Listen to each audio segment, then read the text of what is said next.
Hello, good morning, good afternoon, and good evening. Sumrock Luna here. And today, guys, this is my whip number 4. Pero ngayon, whip number 4.5 siya dahil sinama ko na rin si Ghost Rider.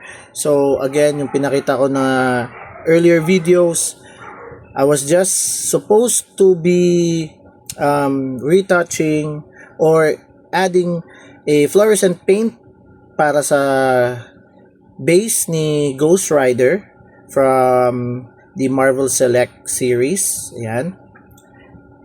Ang ginamit ko is the Armored Komodo. Ayan. Orange and yellow. Makikita nyo dyan. And as well, I added a gloss varnish finish. So, hindi po ako professional paint artist. Alright. So, I just tried this one. Kagaya ng previous video ko, I just want to try the fluorescent paint by Komodo, Armored Komodo, para at least I can do some whip or custom paint para sa ilang Ghost Rider collections ko. So, kagaya niyan, pati si Ghost Rider sinama ko na. Let's see naman kapag without the light and when we use yung UV light naman, guys, for the glow in the dark effect on the thing. Alright, so ayan siya, guys. Boom. So yes, pagpasensya niya, masyadong makintad or bright, masyado talaga yung fluorescent orange ng Armored Komodo, which is good, but too much dahil I applied it sa translucent orange din na effect ng base, kaya nagbumukha siyang Cheetos. Yes. Pero nonetheless, I love it kasi mukha siyang lava flow ang outcome niya.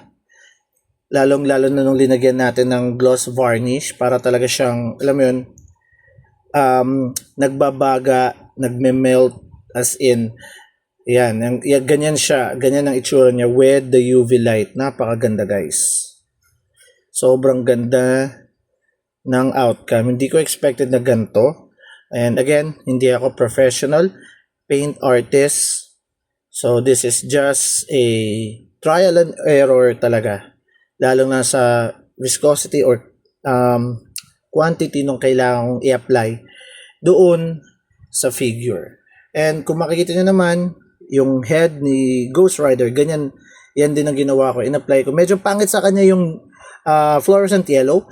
So I did is redo it and paint it fluorescent orange na lang para talagang mas bagay sa kanya as a Ghost Rider para dun sa flame effects and the eyes as well yan. Napakaganda naman, guys. Sulit na outcome. Then linagyan ko din ng gloss varnish yung head para at least kumbaga, translucent pa din ang dating. And at the same time, it gives protection to the fluorescent color paint na linagay natin. Alright. So, yun lang, guys. Just to share with you. Again, hope you enjoy this quick review and whip, my whip number 4.5 custom paint of the Ghost Rider Marvel Select. So, again, this is Sumrock Luna.